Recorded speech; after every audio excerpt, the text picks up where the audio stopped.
questions, but I want to pass it over firstly to build on what you said to Chief Emily Whetung from Curve Lake First Nation and Justice Harry Laforme, who is here to speak a little bit about what you're doing to sort of push this forward and move for change. Emily, Harry, Chief?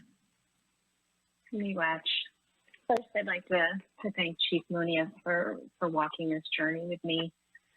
And I'd like to introduce myself. I'd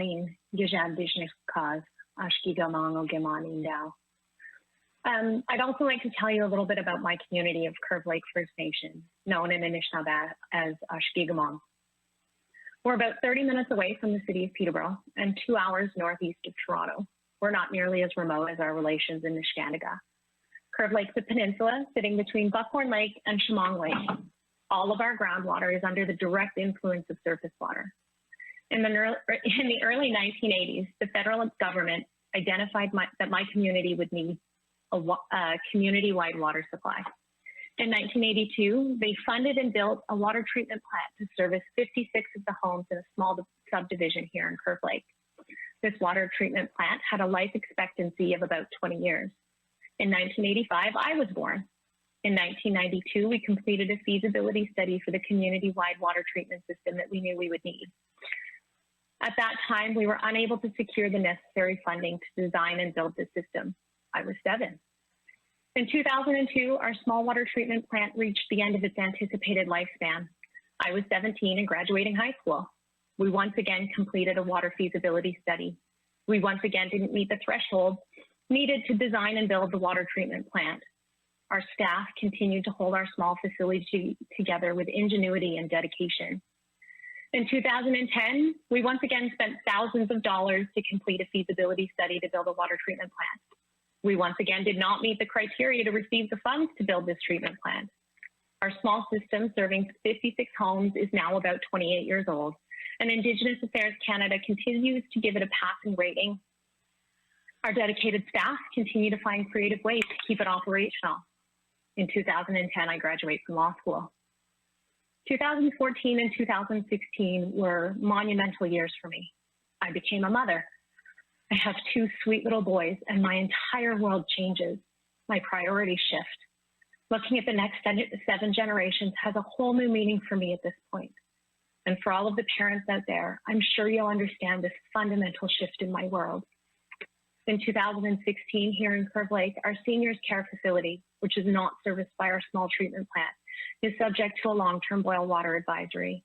This lasts for well over a year, but is lifted when the seniors facility closes. In 2017, we're able to begin updating our 2010 water feasibility study, once again expending thousands of dollars. Indigenous Services Canada requires us to change the water intake from a ground source to a surface source. We have to take the water from the lake, a lake that's part of the Trent Severn Waterway. The Trent Severn Waterway at this time has recently begun experiencing algae blooms. This complicates the type of system that can treat the water. And over the next 3 years, we worked toward completing a feasibility study. And every time we come close, we're told by Indigenous Affairs that we have to shift, amend, or account for some new and unexpected technical aspect. Also in 2017, we worked with the Province of Ontario's Ministry of Environment. They do a complete assessment of our small water treatment plant, still in operation and still servicing the same 56 homes. It's an ancient system by water treatment plant standards, held together with ingenuity and a prayer. The province provides my community with a report. The system fails every single provincial standard. If we were operating this facility in the province, they would decommission it. In the same year, Indigenous Service rates it as a fully functioning, excellent system. Again, through ingenuity and creativity, we're able to correct some of the shortfalls the province has identified. We're able to provide drinkable water to our 56 homes. In this 30-year period that I've given you, our community's grown. The need for a community-wide system has grown. The number of homes and wells and septics have grown. And because we're on a peninsula, whenever a septic's installed, it's installed above our ground source water. Every septic system installed has the potential to contaminate all of the drinking water in our community. In 2019, I've been a lawyer for almost a decade, and I've reached a point as a mother, as a community member, and as an Anishinaabe I had to be part of the change. I had to be part of the commitment to bring changes to our First Nations. I ran for chief when I was elected. I began by looking toward economic development so that we could have enough revenue to start funding our own priorities. I discovered that there isn't enough groundwater supply. I discovered that there isn't enough water to service most industry. There's barely enough water in the ground to supply the existing homes and businesses. I find out that we had an opportunity to have a dialysis clinic, but didn't have sufficient groundwater to do this. All economic development is at a standstill, so we don't drain our groundwater dry. In 2019, we felt like we had no choice. We filed a lawsuit claiming the federal government had an obligation to provide clean drinking water to our community. We began to reach out and discuss the potential to bring a class action on a national level. In early 2020, we did in fact bring this national class action lawsuit. We now have a certified class action to represent all status Indians who lived on a reserve during a boil water advisory that lasted for more than 1 year. All status Indians who lived on a reserve during a boil water advisory are automatically included in this lawsuit, and they will have an opportunity to opt out. This action also includes a claim for the deficit in funding to First Nations governments to provide clean drinking water to our communities. First Nations who would like to participate need to sign up to be a part of this.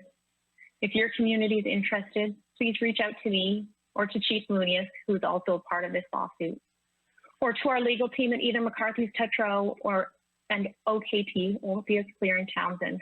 Both legal teams have a dedicated section on their website to provide information.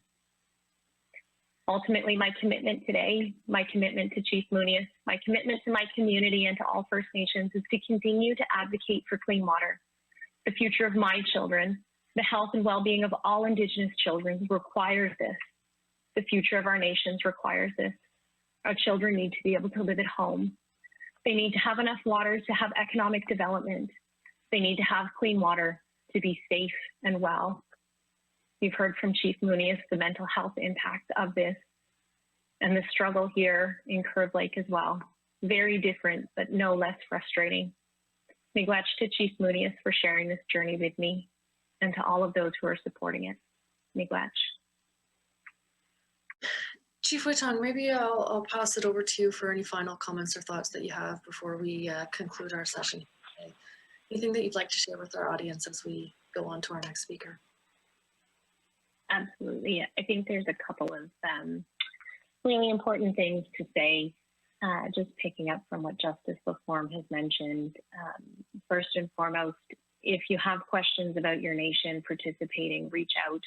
We will answer them. We will help you. We will be supportive. And even if you don't quite meet the strict requirements to participate, there's certainly information that we can share and ways that we can support each other. So I just want to make sure that that's flagged and that everybody understands we're here to help and we're here to provide information. So keep that in mind. And then again, just to Justice Laforme's comment, our conversations with Canada continue to move forward separate and apart from our litigation. We have gotten the feasibility study completed. We are moving forward with the design phase of our project. We got the money to design a community-wide water treatment system.